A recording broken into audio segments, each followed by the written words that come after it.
We've got a great panel lined up for you. Sitting on my right is Nat Sumon, who is a producer and fixer for a number of US television stations. She'd rather I not mention which one specifically. But she was deeply involved in the coverage up in the north, and her background, she's been a fixer since 2010, and her background, 2011, sorry, was working in refugee camps from 2007 and as public information officer for the IRC.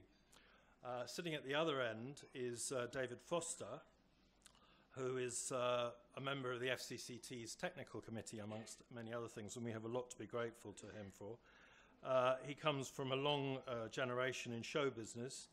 His grandmother was a lady called Peggy Lee, a performer. And he has a very interesting background as a theatre technician in Las Vegas, a freelance journalist, working his way up, and then he found his way to Bangkok, where he gets regular assignments from the AP Line community, which is a resource facility, and he was covering the cave from the get-go for RTL, which is a German station. It's the biggest broadcasting group there. Anyway, he was the first up, then a second crew arrived, then two more crews arrived, and that's just from one German station. He estimates that there were 400 to 500 journalists on the site, but one of our other speakers says that his press card was number 716, so it gives you an idea of the numbers that we're looking at. Right, then we have Liam Cochrane, who's sitting next to David, and Liam has been the Southeast Asia correspondent for the ABC Australia, not the Naughty Boys from America, he hastens to say. And he's been doing that for 3 years. He started his career as a journalist in Cambodia, working on the Phnom Penh Post, 2004-2005, and ended up as a managing editor. Spent 3 years in Nepal, 5 years in Melbourne. In Nepal, sorry, quite interesting, he covered the Maoist insurgency up there and the end of the monarchy. Very topical. And anyway, so he's got a long track record, and he was also up from the day the boys were recovered. Yeah. And then finally, we have Jonathan Miller, who works for ITN Channel 4 in London, which has just closed its bureau in Bangkok, which is superb timing, just ahead of the thing.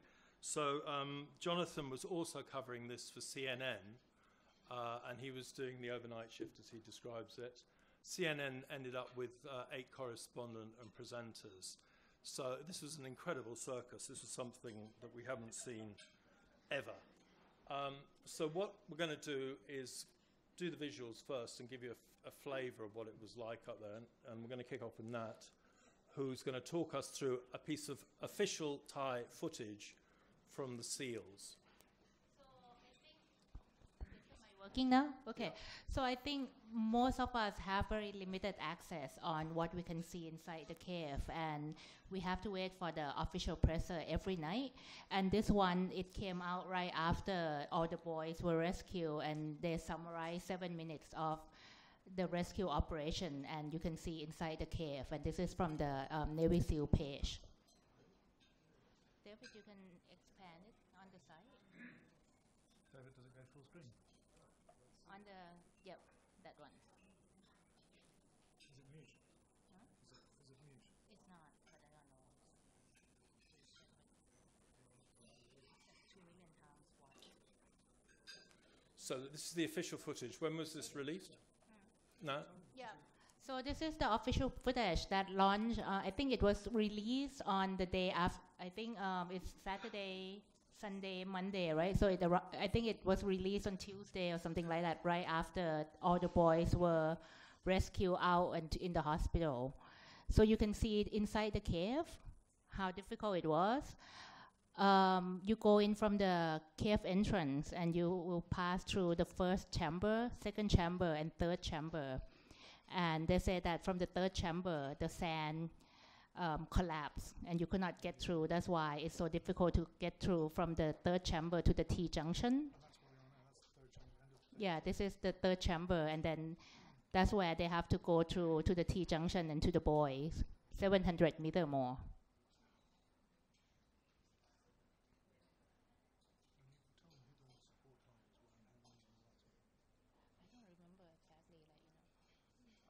I'll just chip in from some of the stuff I know about what we're watching. Many of the divers that you see here were support divers, and some of them have been working in scuba schools down in Koh Tao and on Phuket and various other places around the country, who volunteered to come up and do this incredibly dangerous work. The actual cave divers were a small and select team, mostly from the UK, although there was a Chinese diver, I think a couple of Americans. Forgive me if I'm forgetting anyone.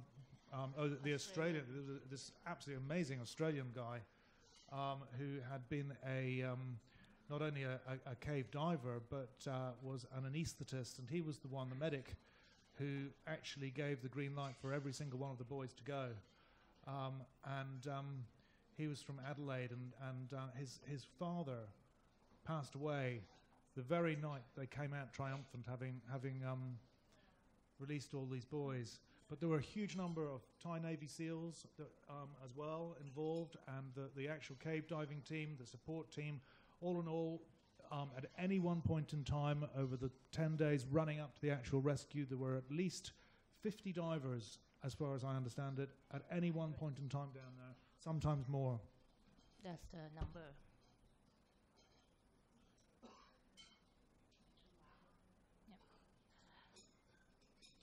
They did a lot of work on you can see the water flowing over the rocks there. There were parts of the cave system which remained partially submerged with a very strong current, which a lot of the divers talked about, which had to be fought and swum against as they went through these submerged passages. And a lot of work was done on not only the drilling some of the rocks to make the route smoother and less jagged in terms of the corners, but also you can see some of the piping, the guide ropes there. There was electricity brought into the cave. They tried a comms link. There was compressed air coming down in vast quantities and being dived in by these support groups. It was an astonishing operation in terms of just sheer scale. I mean, it did look like a James Bond film set in places down there. The Australian team said that they helped move in 20 tons of equipment into the cave. I spoke to the divers, the first group that arrived, and they said that because most of the Navy SEALs, they don't know how to do the closed water diving. They didn't know that before, so there were a lot of training ongoing on how to do it on the cave rescue and everything. And the first group who arrived stayed until the end, and they spent like 20. I talked to Vernon Unsworth, and he said 20 days, like every day, maybe 2 hours of sleep every day until the boys were rescued out. And Vernon Unsworth was the guy who was besmirched by Elon Musk, you might remember, and actually called a pedo because he had the temerity to suggest that Musk's mini submarine, which he'd designed and brought, was a bit of a PR stunt, and that Elon Musk could stick it somewhere it hurt, in his own words. What then happened? Well, I mean, who knows that Vernon Unsworth might well take legal action, and I think he's considering that right now. But the reason he was important in all of this was he wasn't a diver. What he'd done is he'd spent quite a lot of his time in Thailand over the last decade, and it was he who had mapped this cave system. It was his maps of these complex junctions and passageways which allowed the cave divers to actually get into the place and actually realize where they were at any one point in time, because it was incredibly complicated with passageways leading off passageways and sometimes three tunnels going in different directions from the same point. It was very complicated. Without Unsworth's work, I think it would have taken a lot longer to access the place, and we all know what the result of that would have been. Right, now we're going to move along to David and take a look at what was going on up on the camp. Right, so I was asked to show some of the outside of the camp and some of the conditions that we had to deal with when we first got there.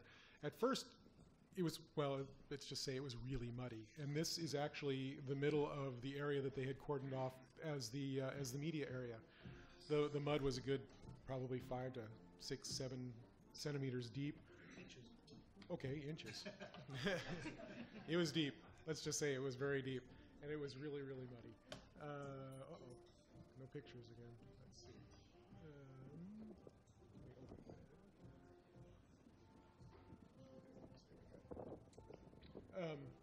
There was a lot of journalists there, and this picture was taken before the kids were found.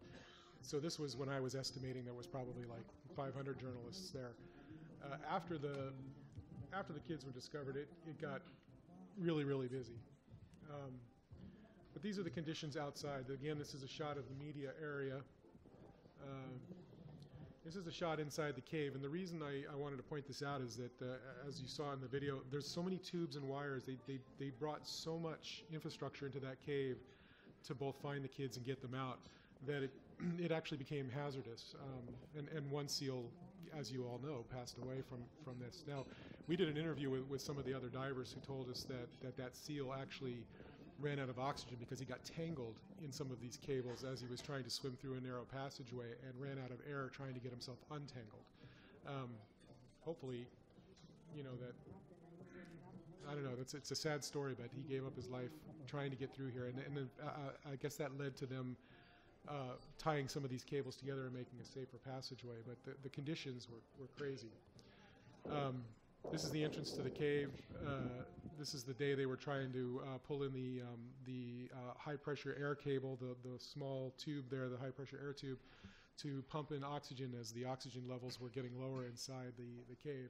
And this is the reporter that we were working for from RTL. Let's see. Conditions got better after the children were found. The government started bringing in rocks and tables and chairs and some electricity, and we eventually, where we spent days basically standing all day long with no shade and no place to sit or anything, were provided some tables and some chairs, which was really nice of them. It was all donated by different businesses and people and some of the local Watts that were there. So this is our reporter Andy and our fixer Tick as we camped out at our little table. Things got pretty nice. Now this is after the kids were found. It's hard to see, but there's probably double the amount of cameras in the first picture. And this was all of us waiting to get together for a press conference that was supposed to take place at night. I think it was supposed to take place at like 7 o'clock at night, but that was the night that it didn't happen. You guys remember that night? Nobody showed up. We all were lined up and waiting, and nobody showed up. But there was a lot of press there. We became kind of famous after a while. Everybody wanted a picture with us. It was hot. I was sweaty.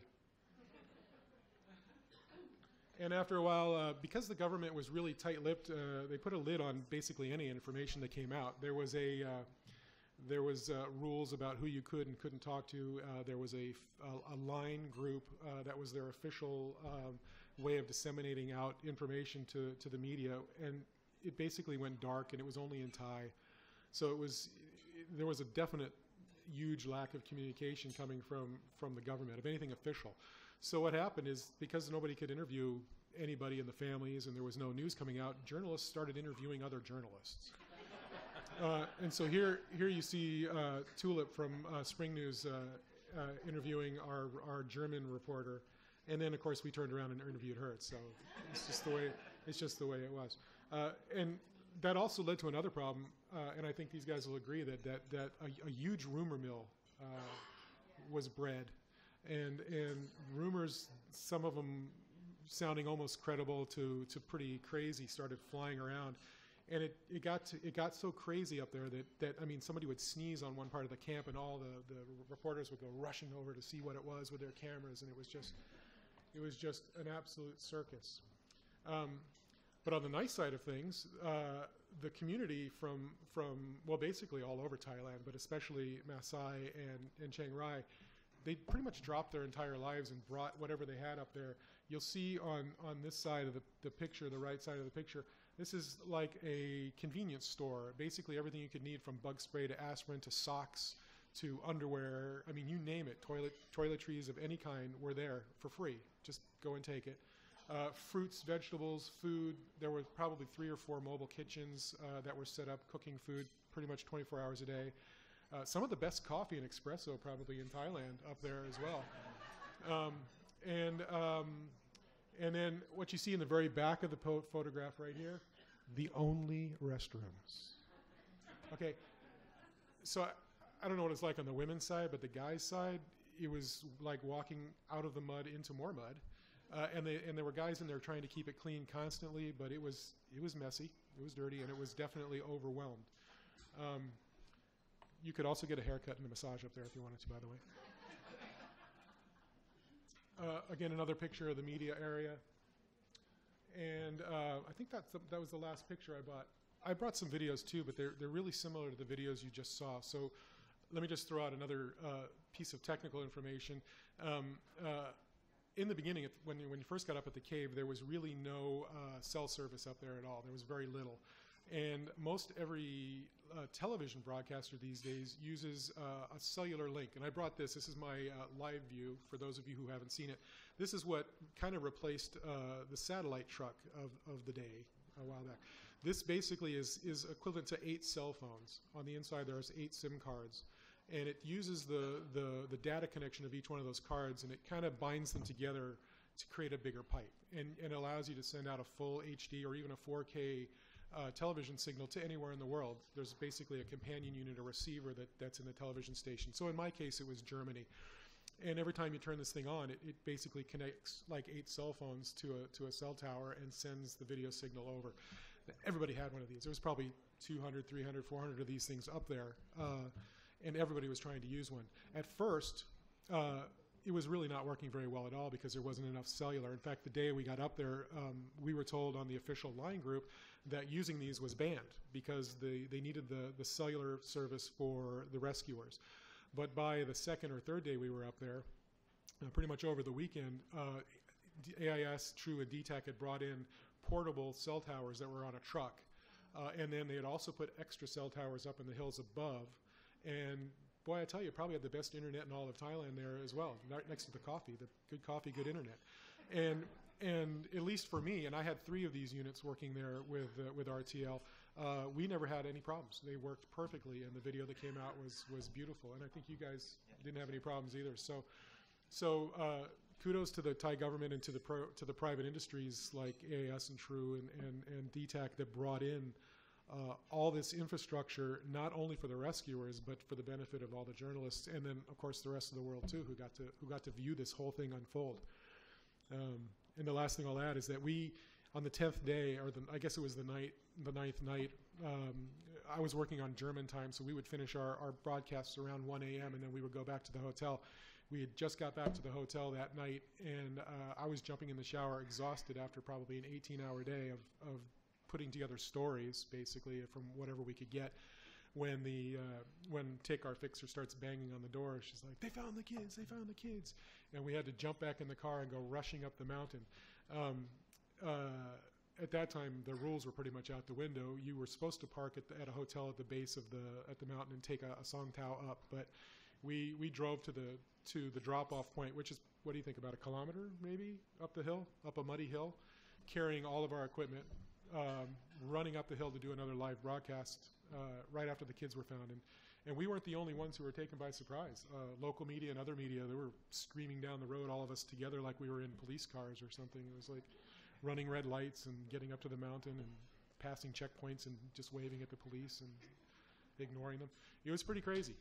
Definitely probably the most intense, craziest thing I've ever been a part of, and definitely memorable and fun. So, David, can you just show your shot of the helicopters taking off on the hill, because that gives a very good idea of the setting.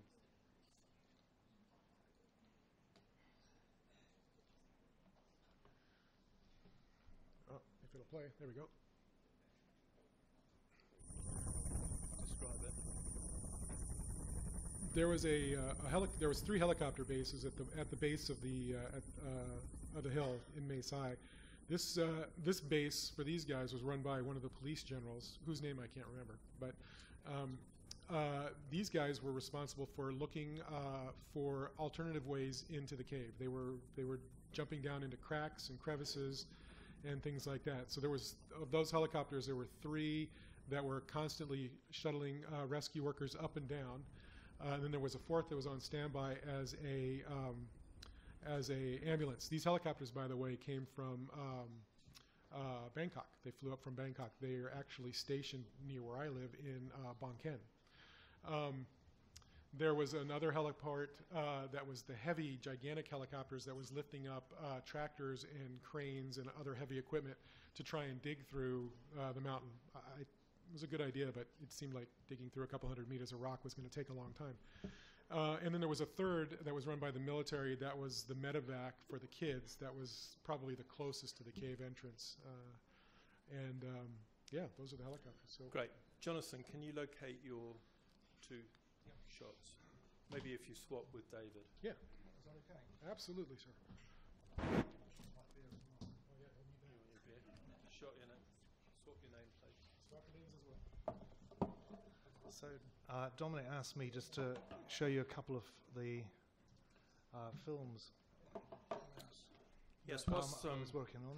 Jonathan's looking for it, I mean, I thought it'd be quite interesting this evening to have 2 of the people behind the scenes, the fixers, the producers, the technicians, the people that make it all possible, because of course all you ever see is the glamorous correspondent at the front, the anchor.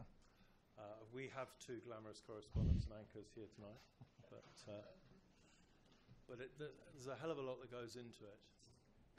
And David, the question we're all wondering is, how many kilos did you lose running up and down this mountain? Oh, probably, I don't know, 6 maybe? It was a lot, it's quite a bit. I lost 3. You lost 3, yeah, but I'm He lost 3. already, You got so nothing to lose. Right, are we away? No. It's just slowly coming up. Hang on. You'll have to forgive me here. The fastest way to get this is just to go to my page, and so you'll see a large, ugly mugshot. There we go. Former Asia correspondent, I should say. Sadly, as Dominic said, the bureau was closed down at the end of March. So look, I was up there. You can see how many reports there were on this story. But I'll play you the very last one, which was actually when the boys were came out of hospital and gave that final press conference.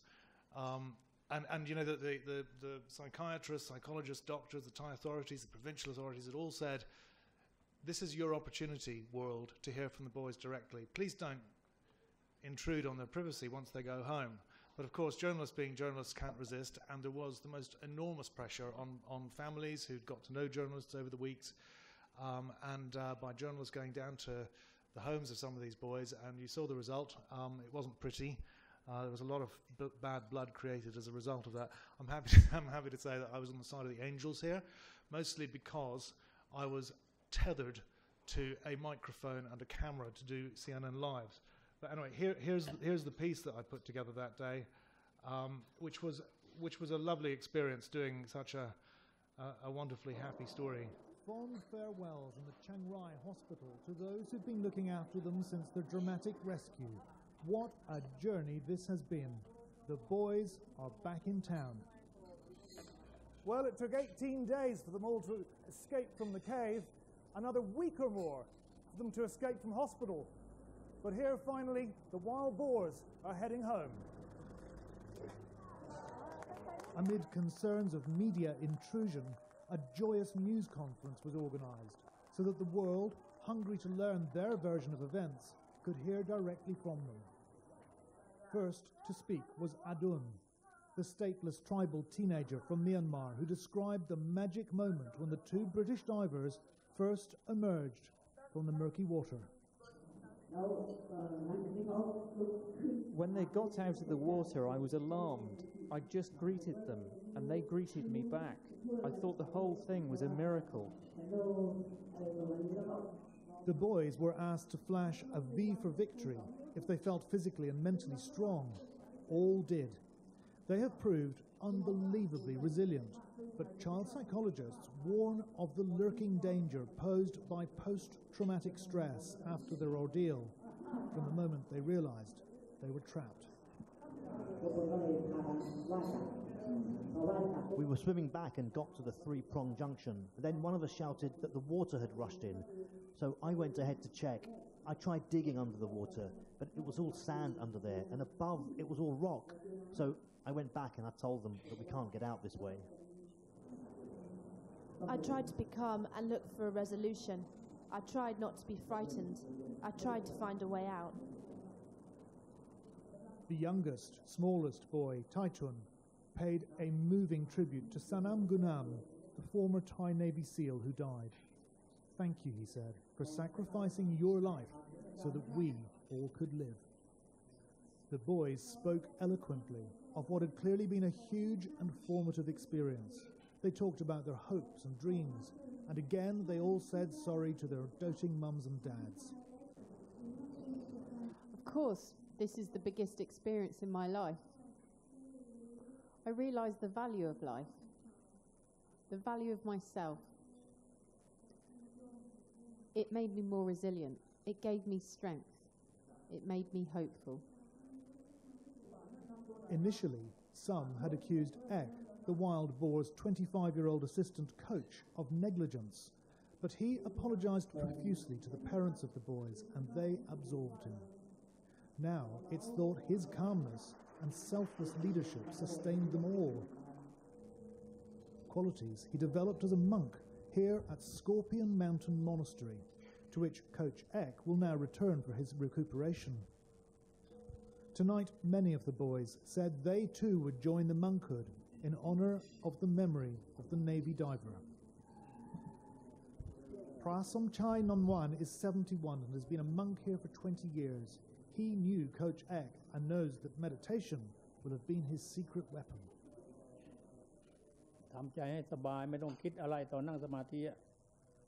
Meditation calms your mind. Breathe in, breathe out. Deep breaths. Breathe and focus. Your eyes are closed, but you open your mind's eye. Like when you dive and open your eyes. It's like that. Like diving.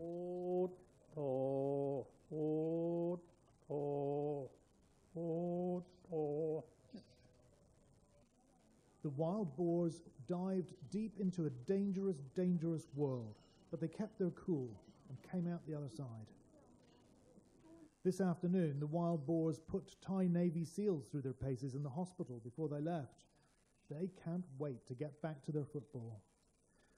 Theirs has been a story of survival against insuperable odds, a story of determination and resilience of both the boys themselves and the divers who risked their lives to get them out.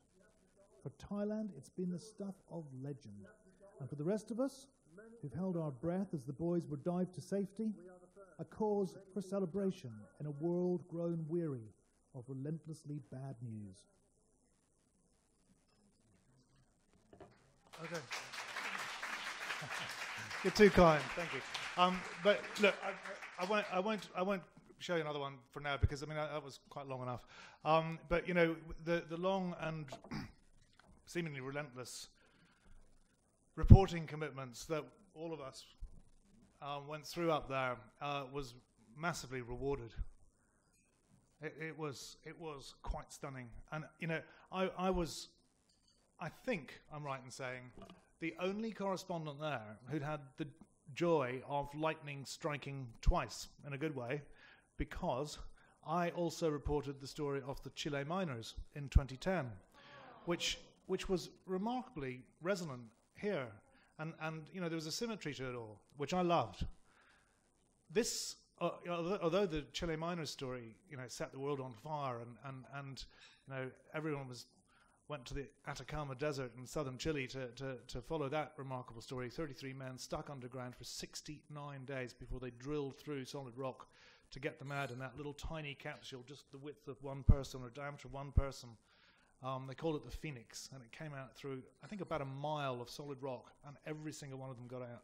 But those men are still suffering, in some cases, PTSD from that experience, and they were miners.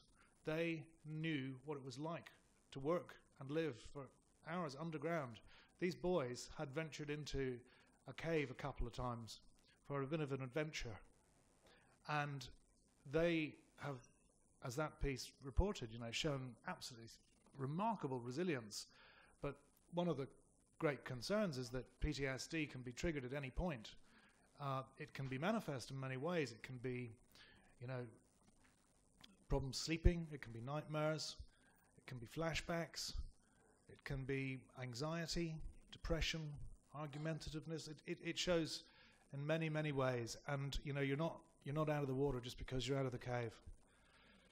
So I think there are concerns for the boys still. I think they're going to be taken away on a holiday. That's one of the plans for them.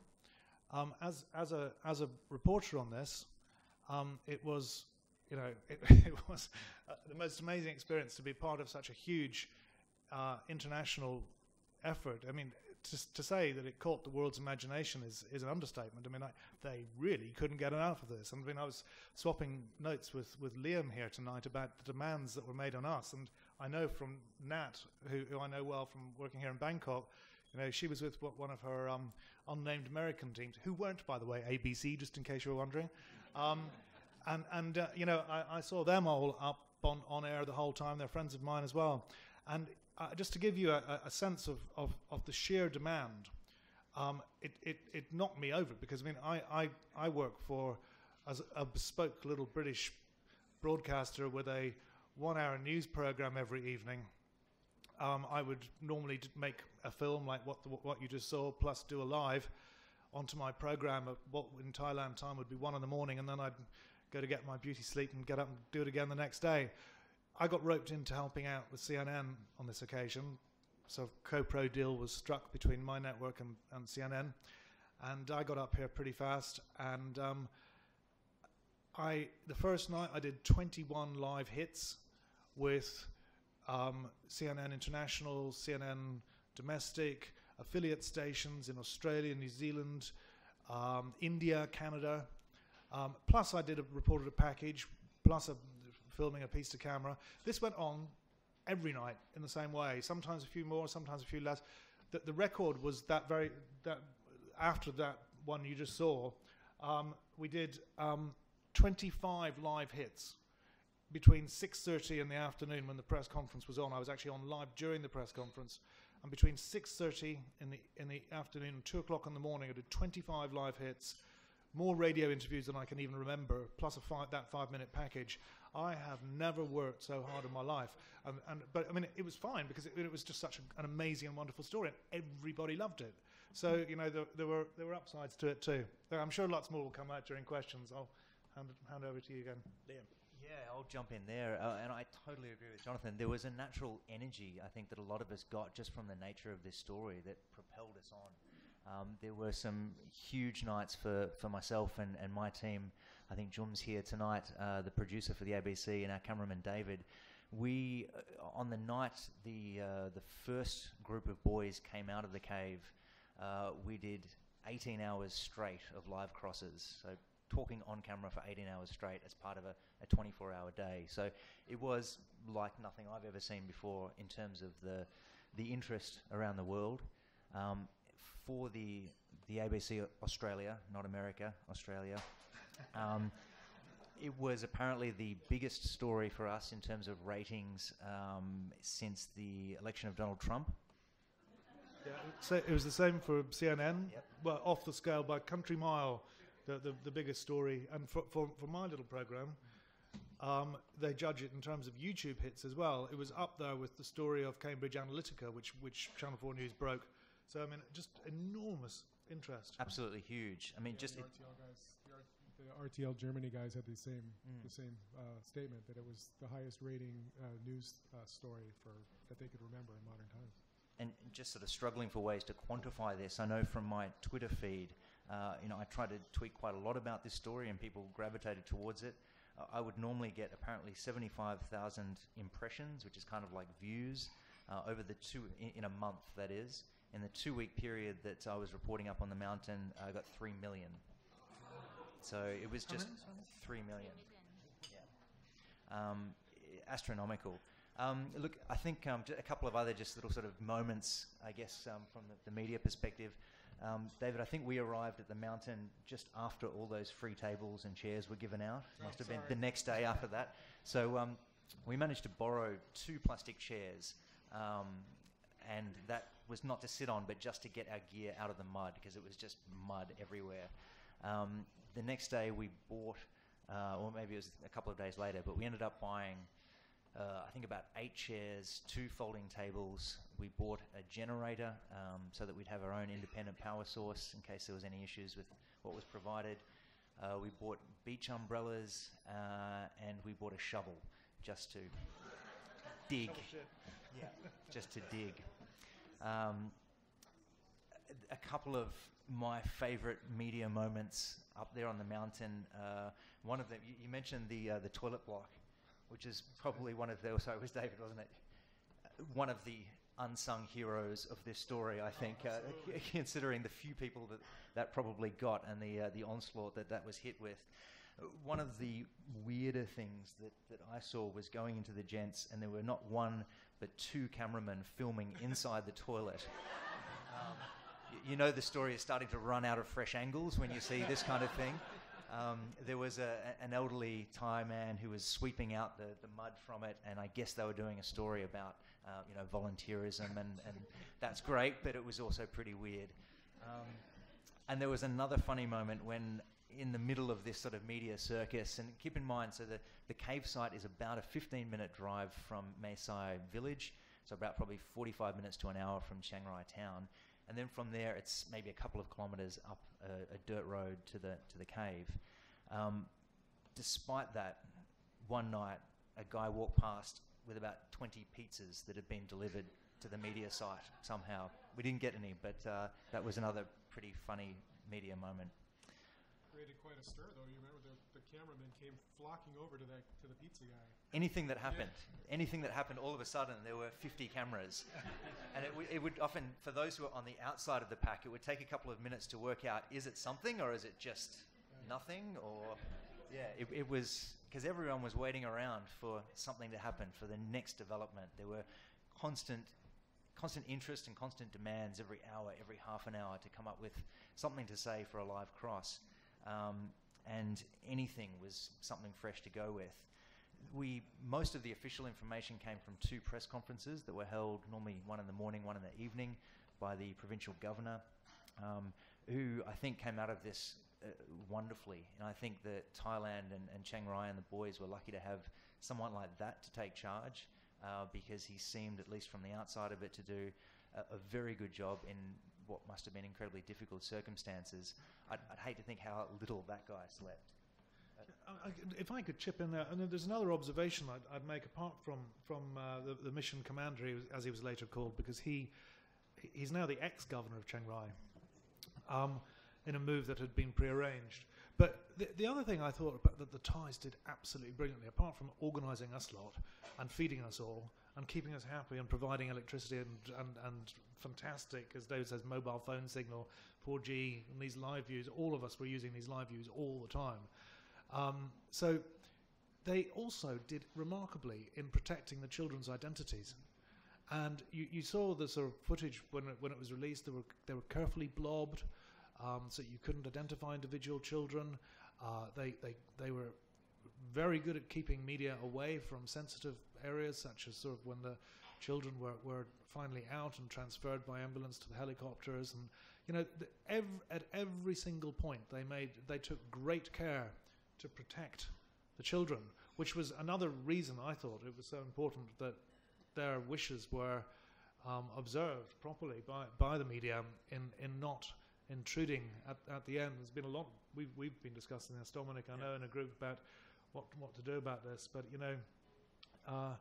I think the media by and large behaved very, very well. I think there were a few people, mostly those who came in from outside Thailand, who didn't live here, who pushed the envelope a little bit. It ruffled a few feathers, but I don't think it's been fatal for press-government relations in the end. Yeah.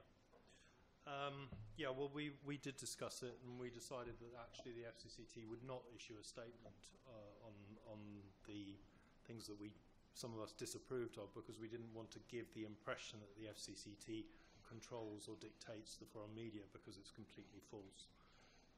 So the decision that we took was that we would respond to questions if they came in, and there were no questions. So that's where we left it. And certainly, Dominic, the Thai government hasn't asked us questions as the ABC. They have not been confused by the difference, so they seem to have worked it out as well. They know what it is. Yeah. One of the more amusing things that Liam mentioned beforehand was that he's not only very well known on the internet now, but he's also much better known in his own organisation. So all these executives at ABC were saying, "Who's this Liam Cochrane? He seems to have some potential." Yes, so this has been very good for your career. And not only that, you have a book publishing contract. I do, to be announced this week from HarperCollins. That's right. Yes. So maybe you'd like to break the news here, because it's well, it hasn't been officially announced yet, but I've been commissioned to write a book for HarperCollins about this, which will be out by the end of the year. So it's going to be a lot of work to do, but it's going to be great. We have a microphone. We have a microphone in the middle of the room, so if anybody wants to ask a question, step forward, identify yourselves.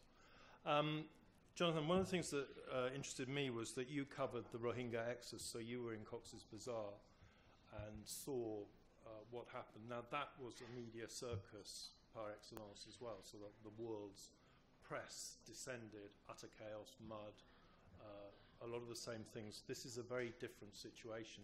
How I mean, you guys seem to have had a lot of fun up on the mountain, and actually rather congenial and helping each other. This doesn't normally happen.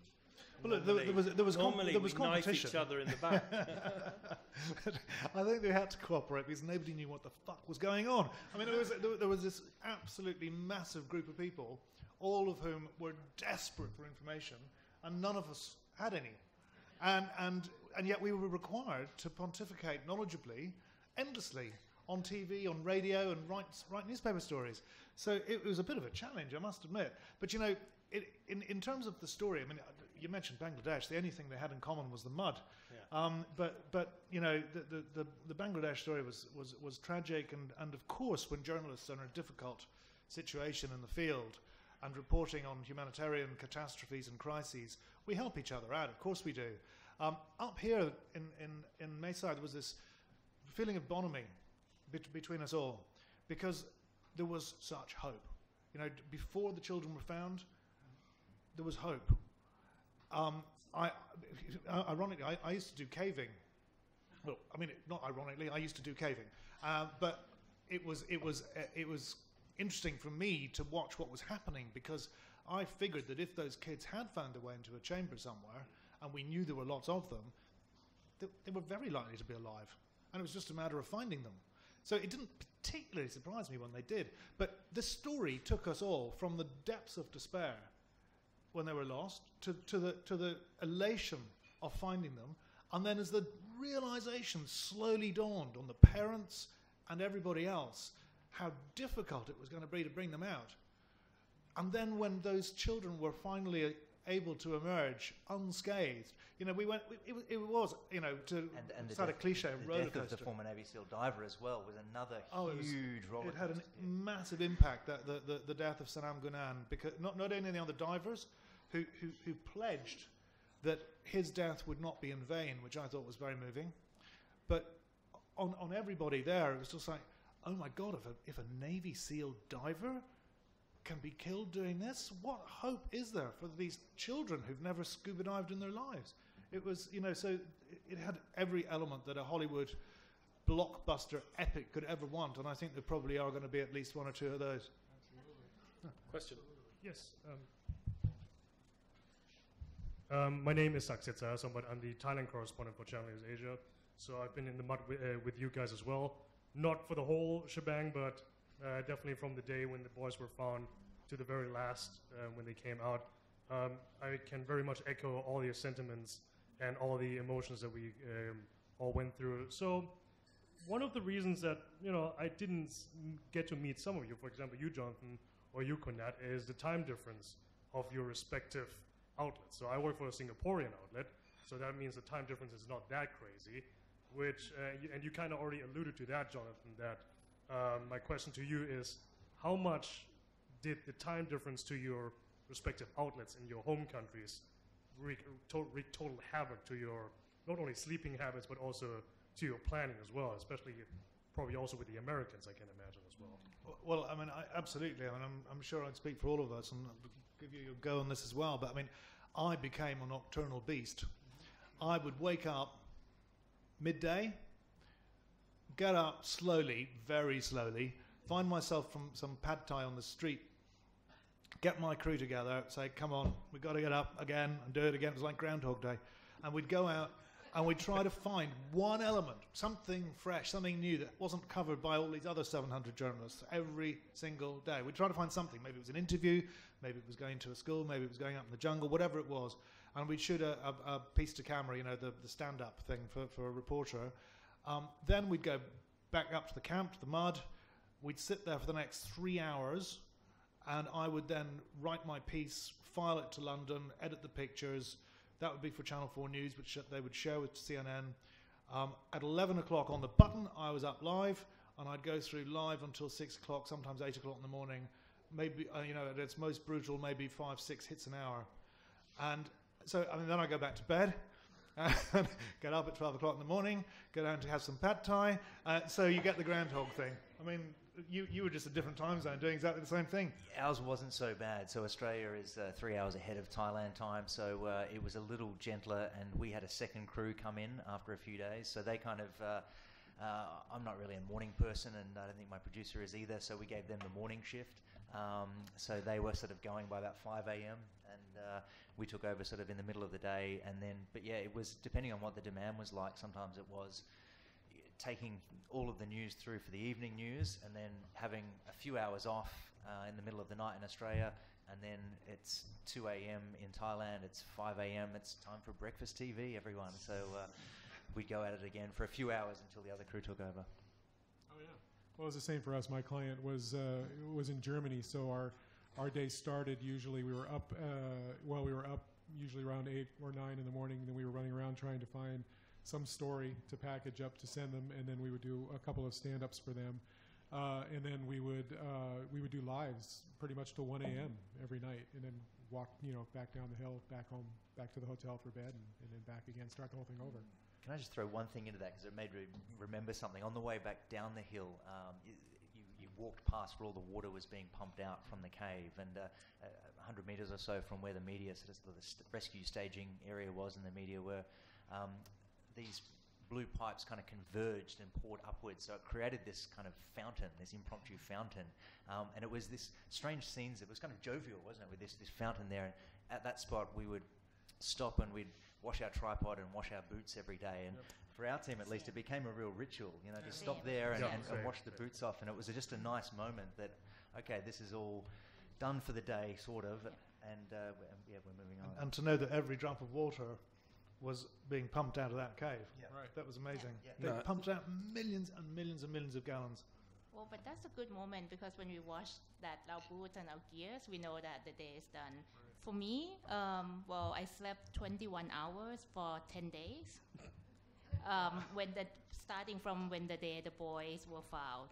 So we would get up at 4, leave the hotel at 4, go to do the live in the morning, come back, but then because I have 3 crew, so like 8 or 9 have to wake up again, and then the same crew that woke up at 4 have to wake up at 12, maybe find another pad thai, and then go out to do live from 1 p.m. until midnight.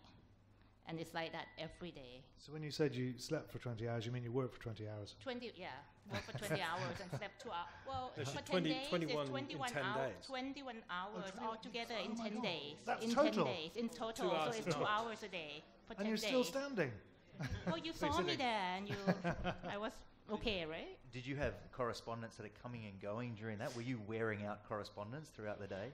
Well, we have 3 crew, but I was probably, among 4 of us, I was the first girl there. I arrived on the 20th, and I just came back on last Friday. I never saw your crew there without you being there. Yeah. That's right. Yeah, you were always there. Yep. Right. Question. West. Hello, my name is Riz. I work for Thai PBS. I just want to know international media views about the governor asked us to leave the kids alone after they they survive from the cave. What do you think? Because I saw some of international media, for example, ABC from America. So I interviewed them. So it's in a good way. But for Thai media, we wouldn't do that because of, we know they are already suffer from the cave, right? So I just want to know, what do you think? Do you agree or disagree, or do you have another way to work with in a good way of journalism? Who wants to answer that? Look, I'll start. There were, as you said, ABC, I think CBS from America, and the Sun, UK Sun. NHK and Reuters. Okay. So there were several that did go after the boys and their families immediately after the press conference, immediately after we were told, please don't do that. I think every media organisation obviously went through that conversation. What do we do? Everyone wanted that interview. Let's be honest with ourselves, we all wanted that interview with the boys, with the family. And if we'd run into them on the street, would we have done it? Yeah, we probably would have, if it wasn't too intrusive. I think the thing that has really upset people and perhaps annoyed some people in the media community as well is that the tactics that were used to get those interviews, I mean, posting numerous fixes at each of the boys' houses. We heard stories about people pretending to be relatives, insinuating that they should just be inside the house, and possibly paying large amounts of money as well. I mean, these sort of things are pretty... a lot of us would choose not to take that path, put it that way.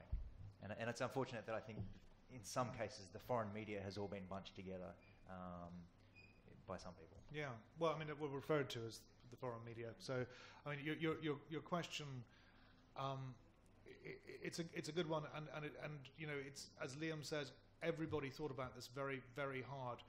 Don't think, however, that just because some journalists did that doesn't mean, or it means that they didn't think about it too. You cannot imagine the pressure that comes from their newsrooms in America or elsewhere, who have these fantastical images in their heads of 12 boys and their coach sitting around the Good Morning America table talking to the presenter. And who wouldn't want that?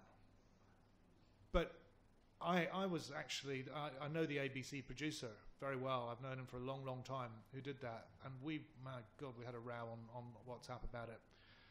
And truth be told, although I disagreed with their doing it, a lot of people did love it. A lot of Thais loved it.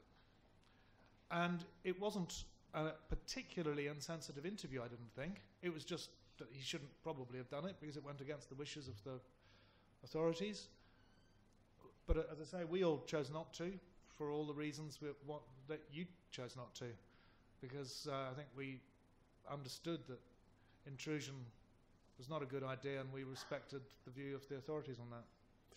And I think they didn't really get much from the interviews as well. Yeah. I mean, it was more of a photo opportunity for the correspondent to be there with the kid going, "Look, see, we got one," And I think that was what was. I mean, to think. I mean, when you read the Sun story, I don't know if anybody did, but he knew far more about the sort of England football team than most Thai kids are likely to ever know, given the fact that they went in there before England ever got very far. It felt contrived, and it felt like words were being put in mouths. I didn't feel it was genuine at all. Nat, as a Thai journalist who observed this dilemma, what was your feeling about it? I think the pressure from the newsroom when you work in the foreign media is quite strong, and they don't know what's going on. And at the same time, I have to ask my fellow journalists in the local media as well that why your newsroom didn't request you to do that? Is that because they know the pressure from the government or from the regime that we are in that we are not doing it? Because if we could, we would do it, right? Because it's. But did you advise your crew, your American colleagues? Yeah, well, we talk about that, and it's a pressure, and it's, you know, it's also about the families, whether, like, you know, we build a relationship or not, and they get so upset and annoyed with the media. I have to say this because I'm sure, like, you know, 700 or 800 crew, all the people keep calling this family days and night, every day, maybe 10 times a day. So you can imagine the parents who take all this phone call, or they just hang up, or they say, one time, I think one of my friends said that, well, talk to the police. That's what the parents said to us. Because you just cannot imagine how many media, and we are so hungry. When someone moves, everyone just follow. So the phone calls, like the number that we get from the family, like they get so many phone calls, and I'm sure like we have upset them quite a lot as a general, like, journalist job that we have to do. So that's my answer, that probably, like, you know, your newsroom, or, you know, how it works, because the foreign media, we also have to work with the pressure from the headquarters as well. How did the Thai media find working alongside so many foreign colleagues? Yes, you. I think I got the same problem as you guys, because, you know, but for Thai PBS, we are public service, right? We just, you know, we just follow. We try to protect the kids because, you know, we have like a strong code of conduct to protect the kids. So we just try to, you know, just film them further. That's all. Don't go deeply. Just, you know, just try to follow international media. What do we do that, or just want to know, you know, try to know more angles of you. Talking about the code of conduct, something very interesting, because the first night when the boys came out, the names actually leak out, and we know the name, right? And then I talked to my fellow, the local journalists, and all of them just shake their head and said, like, you know, we promised the family, we promised them that we're not going to do this. We know who they are, but we don't want to do it because it gives such anxiety for the rest of the parents that, oh, my kids are not out yet, like, are they going to be okay, and all this thing. But the names came out, and I said, well, they're on Twitter, like, you can see that, right? But all the other journalists that know about it, they just refuse to report, to tweet, to keep retweeting that. And that's, well, a wonderful sense, because like you said, that is a wonderful story. I think day 7 onto it, I didn't even think, like, I lost hope, right? So when they said they found the boys, it was amazing. It was a miracle. Everyone just had that sense, and then, you know, so when the journalists worked together and they said, this is the code of conduct, we're going to stick to it, we're not going to review the names. I think that's wonderful. Yeah. Question? Yes, hello.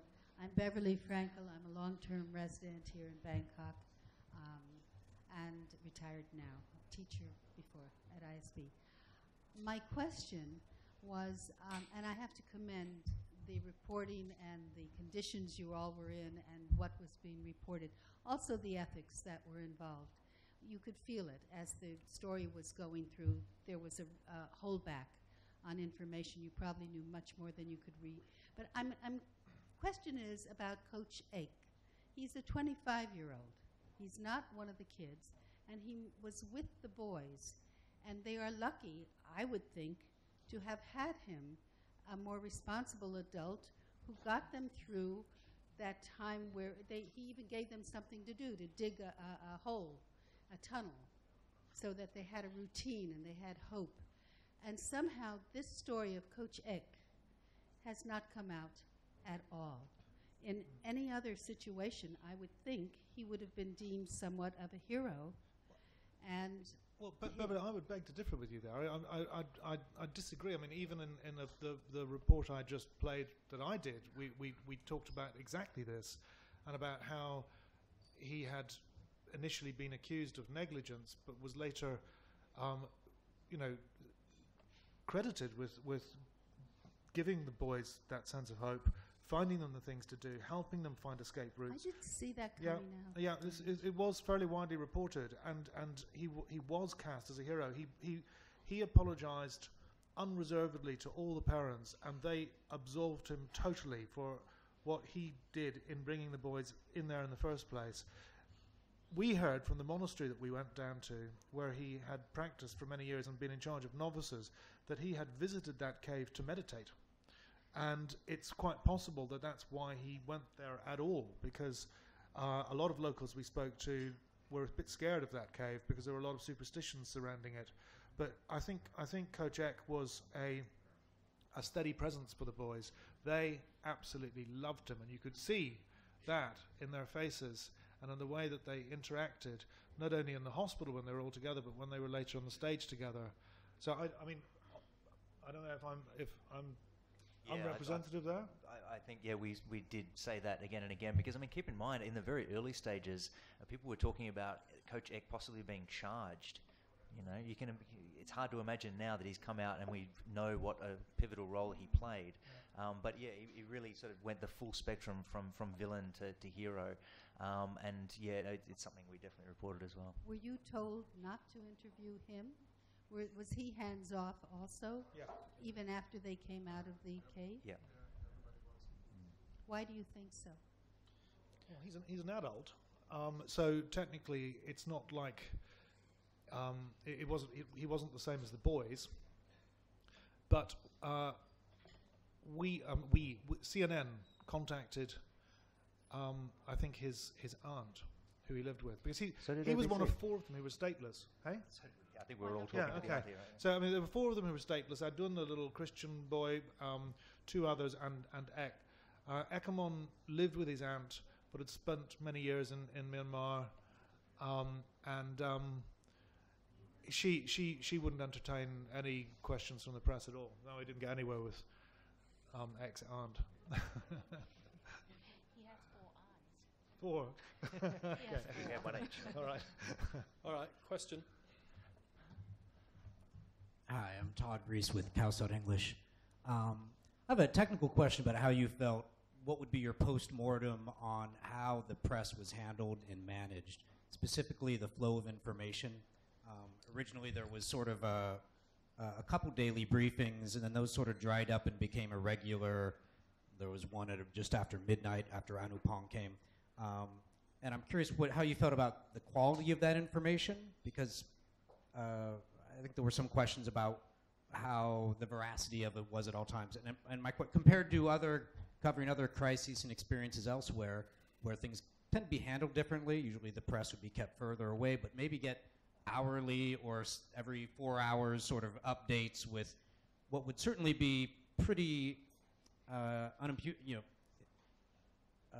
information that was definitely reliable.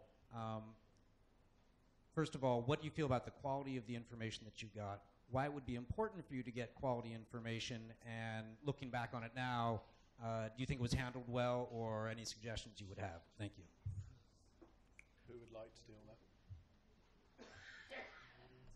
that? Okay, well, from my point of view, the regular press conferences provided sufficient information for us to drip feed the public. You know, in the end, there was this torrent of information, which we just all splurged out in our reports and in our lives and everything. The drip feed was frustrating, but understandable. And there was certain information which we chose not to report, like what Nat was talking about, you know, the boys' identities, the ones who had been taken out, because it wasn't fair on the parents. They were as much in the dark, I think, about the identities of those who were taken out as the boys were down below. In terms of was it quality, there were a few occasions when I think there was conflicting information. It was hard to ascertain just really what the truth was. It was annoying at times that the divers were so unwilling to talk, but we respected them all so much because they were such heroes, and they were just these taciturn individuals. There was this wonderful Aussie saying, I mean, apparently it's English as well, but I'd never heard it before, tall poppy syndrome, or no tall poppy syndrome. And that's what the divers had. I mean, these were incredibly modest guys. And you know, they didn't want to be seen as heroes. They were just doing what they knew how to do. And we didn't really get very much about what was happening. In fact, we were all reporting nonsense for some of the time because, you know, we'd been led Boys to... can't swim. we'd all been informed that, you know, it was two divers per buoy, that there was a guide rope tethering the front diver to the buoy, and that front diver also carried his compressed air tank, and then there was another diver bringing up the rear. This was bollocks, because actually what happened was one diver who held the buoy like he described it in an interview I saw as having like a shopping bag. And, you know, when the water was deep enough below him, he'd hold this little package just below him. When it was narrow, he'd hold it out to one side, and inside was this little sedated kid with a full-face oxygen mask on. And, I mean, astonishing. But that's how they did it, but we didn't know that until they all got out.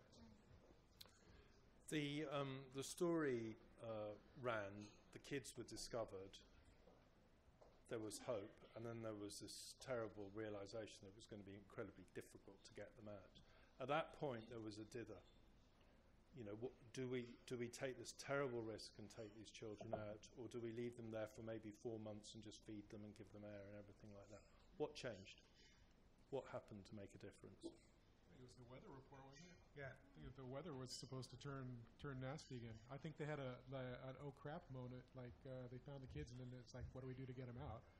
Leave them in for 4 months, and then suddenly the weather report started coming out saying that the monsoon was going to hit, and it was supposed to be a direct hit. Although I don't think it was as bad as they expected. But And also the depleting oxygen levels, because right. you know, the air we breathe is 21% oxygen. It went down to 15%, and at that or below, it's like being at like 1,500 feet. Sorry, do I mean that? I mean 15,000 feet. You know, the risk is hypoxia, which is not enough oxygen in the blood, and it was a real risk. And they realised that if they left them down there, that could just deteriorate. And also probably just a growing realization of just the sheer logistics of it. I mean, they were bringing in sort of American-style MRE, meals ready to eat, into the cave, but with 13 of the team members plus 4 SEALs going through that every day, that's a lot of meals that you have to bring in. And then, without getting into the specifics, there's the sanitation aspect of it as well. They're stuck on a muddy ledge. You know, that's going to get pretty disgusting and have health implications. Fine if everyone's 100% healthy, but if one of those kids gets a little cut, that gets infected, and they're supposed to stay in there for another 3 months in this disgusting dark cave, then that's going to be really dangerous. And that was why, diverging massively, that was why one of, you know, what you showed with that rescue helicopter, with one of those rescue helicopters was looking for chimneys from the limestone above. I mean, if you look at there's one place that you could go where you got this lovely sort of like almost live cross section of the whole thing. I mean, you could see the ridgeline going up. You could see the cave down below and the opening, and in between are all these flues and chimneys and passageways which vertically go down through. I mean, this is classic limestone karst scenery, and so every single one of those chimneys would have been explored. And that's what the choppers were doing, dropping people in there. And you know the people who did that? The ones who went in there, they were bird's nest collectors from Phang Nga Bay, I think. And I mean, these guys were incredible. They would scramble down, and it would take them about 5 or 10 minutes to get 600 feet down a crack. And they'd come out and say, no, nothing there, move on. It was absolutely amazing. Covered head to toe in mud. I mean, like just caked on mud. We have some video. In fact, I think one of the guys actually got sick recently. Got didn't he? bronchitis. Bronchitis, yeah. But Dave, boy, that was quite the experience for them as well. Question? Frank Fu from Guangming, Delhi, China. First of all, my congratulations for my colleagues to successfully coverage of the rescue. I think you deserve the respect in 2 aspects. One, I think especially during the crucial time on day 9 or day 8, when no one knows the boys are still alive or not, because of your courage, I think because of this kind of international attention, no matter for the Thai government or for the rescue, there's nowhere to retreat but to go forward. In that sense, I think the boys, the families, all of the world deserve the respect to all of you.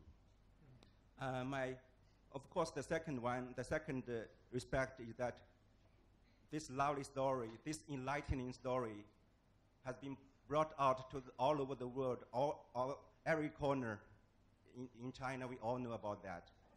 In seeing so, I just want to raise one question for discussion between us colleagues, because we are here in FCCT.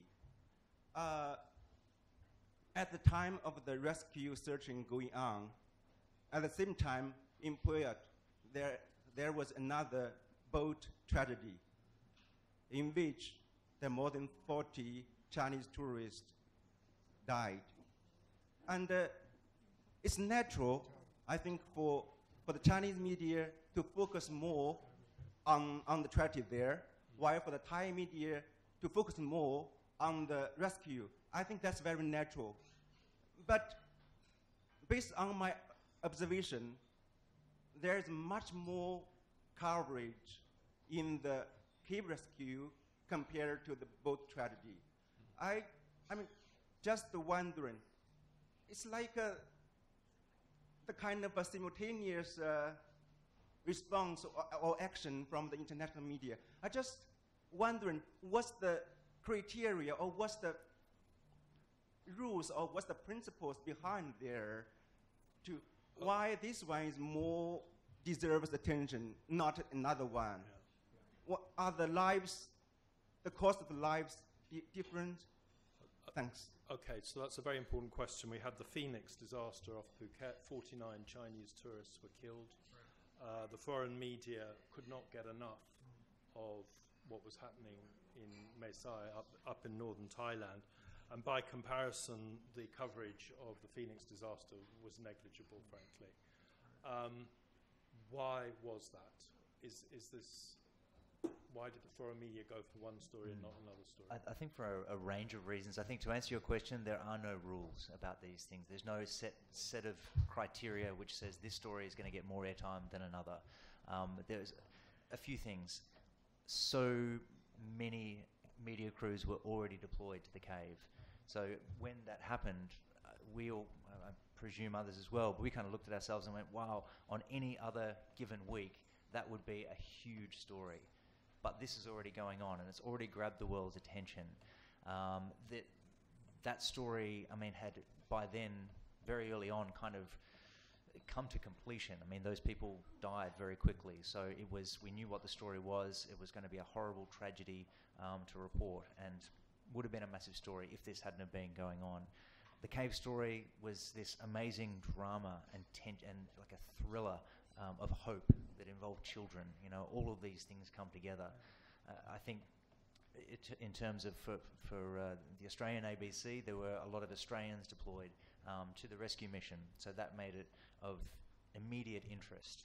There's a sense of immediacy between the media and the audience, which does rank it higher on the story list. So, for example, if half of the boatload on the Phoenix that sank, if half of those people had been Australian, then there would have been a very different response from the Australian media, because there is that immediacy that people can connect with. But I think we need to be careful as well, because I mean, none of us would ever think that one person's life is worth more than someone else's. So just because they're Chinese tourists doesn't mean that we don't value their lives as much as 13 Thais. So it wasn't a value judgment as such. I would agree with Liam in that the sheer scale of the deployment to North Thailand and the fact that story was ongoing meant that to reroute people to Phuket for what, as Liam described, as sort of the retrieval of 49 dead bodies, as opposed to the possible survival of 13 boys who'd been trapped for 9 days in the dark and 17 days altogether. I mean, it was a thriller, as he says, and the other one an absolute tragedy. I've often felt how stories about boat capsizes in central Indonesia and the fact that they don't get reported, or in the Bay of Bengal or Bangladesh or something. I've often thought, does this reflect in our value systems as journalists, and whether we're sufficiently sensitive to the fact that lives are lives, wherever they are. And it bothers all of us, I think. But I think I would agree with everything that Liam said about how those decisions were made. I also agree that, sadly, if they had been British lives or if they had been Australian lives, our respective channels would have reacted differently. But I can say that CNN was asking a lot on our WhatsApp chat line about how on earth we can report this story. So it wasn't unnoticed, believe me. In the same way that perhaps the Chinese media might have taken more interest in that story because there were so many Chinese people involved compared to if it was a boatload of Australians. But yeah, no, I didn't even mention, because it is something that should go unsaid, that obviously all lives are equal, and it is a struggle to try and reflect that in the media coverage that we do. Yeah. And I mean, if you look at ferry disasters, you have Indonesia, hundreds of people go over. Bangladesh, hundreds of people get killed. Rail disasters in India, the numbers are absolutely staggering. And they don't get the coverage they should. I think everybody would agree on that. But I would say that for the Phoenix story, that it's going to get a lot more coverage, because the reasons underlying it, the way Chinese tourists are treated, the business activity, $0 tourism, these are stories that are actually on the news agenda and are being watched. And I don't think that Phoenix story is going to be forgotten anytime soon. We have an interesting situation now where you have a dam collapse in Laos. You have 20 people known to be dead. You have at least 100 missing. The numbers are going to be very high. 6,000 people displaced. And you're going to have a government obstructing the foreign media getting access to report that story. I think you'll find this is going to happen in the next few days. So that's an absolutely enormous story. And the media are going to have trouble handling it. Which actually, can I just jump in for a second?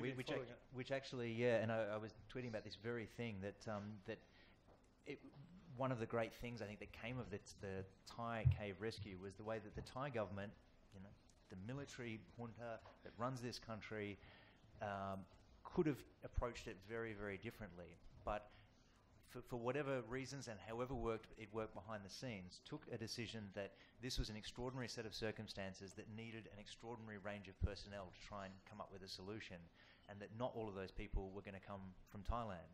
They needed these cave experts, they needed these rescue experts, engineers, and embraced that international rescue effort that ended with such a great result. And I think the Thais and the organisers of the rescue operation should be really commended for that, because they could have said, well, no, we don't want to lose face, it's going to be a Thai mission. They didn't do that, and it was a great result. Yeah. Any more questions? Julie Monroe. I'm a former photojournalist and so on. I followed the story quite carefully, but I still have a few questions that I wonder if you have answers to. First of all, I have no sense of actually how many people were in the cave with the boys during the 3 or 4 or 5 days of rescue and preparation and so on. And also, how deeply were they sedated? Did they have any sort of sense or any ability themselves to do anything? And thirdly, how was the decision made as to who went out? Because you hear the strong ones went out first, or the weak ones. Many stories. So I wonder if you could shed some light on that as well. I'll answer that last one first. It was an extraordinary one because Coach Eck addressed it in the news conference. He said the decision, when we were all theorising, and we'd heard rumours from various people, including the divers, that the weakest boys would be brought out first, and they were particularly concerned for the little boy Taitun, because his face was very small, and they were concerned about the sizing of the full face mask. But actually, you know how the decision was made? They decided on the basis of how far the boys had to cycle home from the cave. So True fact. And they said this in the news conference. And apparently the boy that had to cycle home the furthest went out first. with instructions to go and tell everyone. They had no idea that the whole world was focused on them inside. So, there were 4 Navy SEAL divers down there at any one time, plus your Aussie doctor. All the time, yeah. So from the start, from when they were first found, so the 2 British divers found them. I think from the next day, those 4 Navy SEAL divers came in with the boys, including one of them was a doctor, Dr. Puck, and they stayed there the whole time. And they very bravely volunteered to be there throughout the whole rainy season, if that's what it took. Like, imagine that. And then obviously there would have been a lot of people coming and going. Yeah, the Australian anaesthetist and I'm sure lots of other people bringing in supplies. So it would have been probably quite a bit of traffic going through. In terms of how deeply they were sedated, my understanding is they were knocked right out. Yeah. Although that is a question which we actually really don't know the definitive answer to. I think some of it has come out in interviews with divers back in the UK, and I think that was the answer. But, out for the count. And you can see that as well in terms of how, there was one bit of Navy SEAL footage which might have been on that bit that David showed earlier, and it showed one of the boys lying on the orange stretcher just as they'd entered chamber 3, and the camera angle changed, and we all noticed that there was a little movement of the head, spontaneous movement of the head that wasn't as a result of the head being moved by a diver. So it's possible that they were slowly coming around by that point. Because there would be issues with breathing as well, so that's... Yeah, and I think that's the challenge that the Australian doctor spoke of yesterday. So I think it was 9 Australians were given bravery awards yesterday, and that's something that he addressed, the incredibly delicate balance that he had to hit to get that right, to sedate them enough so they wouldn't panic, but so that they would also be able to continue breathing. And I think he consulted, I think it was 7 or 8 other doctors and anaesthetists around the world to get their opinions on not just what would you give to a kid this size and this age, but also a kid who's been dehydrated and malnourished for 9 days. Like that's a set of circumstances that no one really probably has the answer to. So that he said that the first kid that went was an experiment, basically. They tried it, saw how it went well, and that gave them a baseline to work off. So I think that's something that's really come out afterwards, is that just, we all knew that this was risky to dive the boys out, but just how risky that the divers themselves and all of the experts thought it was. Oh, there was a Thai Navy SEAL diver in that news conference. Actually, it wasn't the one with the boys, it was one... It was the last one with the governor, the night that the boys had all been brought out. There was a Navy SEAL diver there who was with the Navy SEAL who died, Sanam. And he told the story, first of all, about Sanam and about how the British divers had gone from chamber 3 and had gone down to see the boys and come back again, and on average it took between 10 and 12 hours for them to re-emerge from the murky depths. So they sent off the Thai team to resupply the cave where the boys were with something, I think oxygen, and they waited 10, 12 hours, nothing. And they waited, and they waited, and they waited. 23 hours later, a diver came up and told them that they'd lost Sanam Gunam along the way. And you know, it was all trial and error. Everything was trial and error. I don't think anybody knew what to expect at any point. And they, you know, as with the sedation, it was just a matter of seeing what worked and taking a risk. But that Navy SEAL who spoke about Sanam Gunam also said, we never thought it would work. We never thought, I mean, it was the worst option. It was the riskiest. There's a ABC program, Four Corners, did a documentary. It was a fast turnaround, but they produced a 1-hour documentary. It's really good. Recommend it to you. They interviewed the American military guy who was in charge of the American deployment there, and he said when he was pushed to say, what do you think the chances are? He said, sir, I think 60, 70%.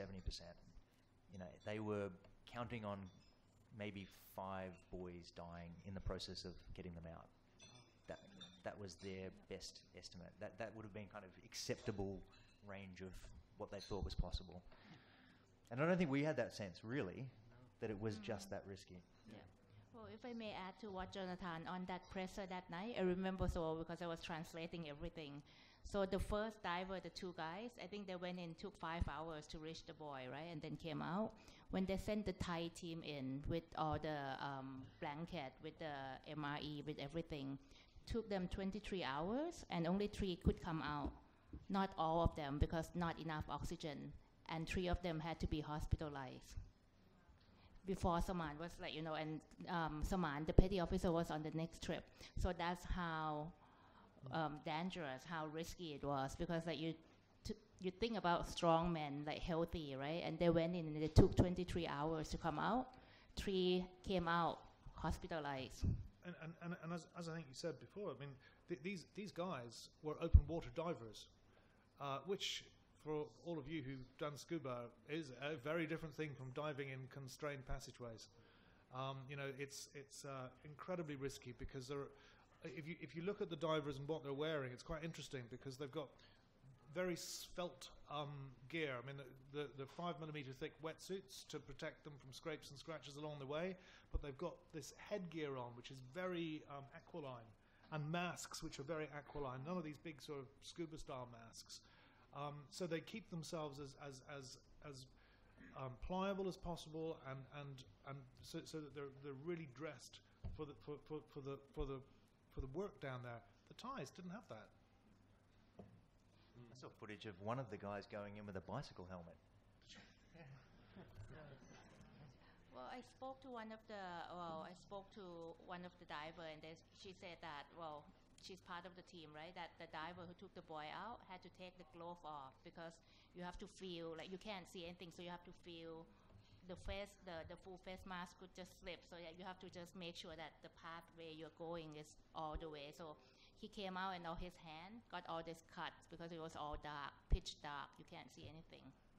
Yes, several of the support divers were taken to hospital for scratches and scrapes. We gave them lifts back home some nights after they'd come out. They were all absolutely knackered. I mean, they could hardly talk. And these are the guys who ran dive centres down in Koh Tao and Phuket, and they were so knackered, and they were all cut up and scraped. Right. One final question. 2 final questions. Quickies. 2 final questions. The guy behind me. Reg Park's avid viewer, Ex-Daily Express. Looking at the TV footage, there are many heroes in this last month, and one hero that I didn't hear too much about, but without him, maybe the result would be different, and that was Vern Unsworth. Wasn't he that suggested to the Thai, because the situation for the Thai SEALs they weren't used to, you needed people specialising in very zero visibility diving and in caves, that they requested the British guys to come over. Well, they came over straight away, and within short time, the boys were found. So Vern Unsworth created headlines a bit later, but at the beginning, I think he was one of the first important men of the operation. We spoke to the governor, and he said exactly the same thing. The former governor, he actually credited Vernon Unsworth on everything that he did and brought the team together to make the rescue operation possible. And as I mentioned earlier, when we were looking at the cave footage, it was Vernon who mapped the cave system to allow the divers to know where they were actually going. So he was quintessential in all of this, and realised what they were up against in the monsoon when the passageways would be submerged. So he contacted the right people and brought the right people in at the right time. Yeah, thank you. The right stuff. Kim Atkinson, freelance editor. I had a couple of questions about the beginning of the whole venture. Was it ever clearly established why the boys had access to the cave? And was it ever clearly established how they went down there? I understood from one report that the boys had insisted on going and celebrating a birthday, and the coach went with them just to make sure they wouldn't get into trouble. Or some people said the coach took them, or what? So could you clarify these two aspects of the government's access to the cave and the circumstances of the adventure? Sure. In terms of the access, they walked in. There was no gate or anything like that. As I understand it, they walked in, and at that time it was dry. Some of the boys had been into the cave before, so they knew what they were getting into, and it was basically a fun adventure. They'd agreed upon this for at least a week. They'd been planning this. So it was, I think it was Knight's birthday, but which we all sort of thought, well, at least I reported that that's kind of was the purpose of going in, that they were going in as part of Knight's birthday. But I think it was more of a coincidence, really. That he actually dismissed that in the end when they came out. Right. Okay. Yeah. So it was something they were doing. They did their warm up at football training, and then they went for this sort of almost like second part of football training. It was something to test their physical skills and fun adventure. That's my understanding, but. They had planned to be out by, he said at the press conference, he had planned to be out by 5 or something. Yeah. He had to go to his birthday party at home, but that didn't work out so well for him. And he was the one who reminded his mum and dad in one of the letters which finally came out of the cave. He says, "Don't forget my birthday. Okay, don't forget party." Right, just one last question. A little bit of fake news, or was it fake news? There was this story that they had tried to dig their way out of the cave, and that when the diver came up, he said, "How many are you?" 13, the exchange. And they said, "Where do you come from?" And he said, "England." Now, is it true that one of them said, "We didn't know we dug that far"? Or, because I would be suspicious, but anyway, we're going to wrap it. I think the magic of this story is it's a good news story, and it shows that there's this incredible hunger for better stories. Most of the stuff that we're reporting at the moment is so utterly miserable. But it's nice to see that these journalists have had a bit of a holiday, got some fresh air, thoroughly enjoyed themselves, got to know each other better. It's all rather good. So anyway, if you're not a member of the FCCT, I would recommend that you join. We're a very open club. I can't say our programs are this good every week, but they come close, and we do have some very good stuff. Anyway, it's a very open club, and everybody's welcome to join. Thank you.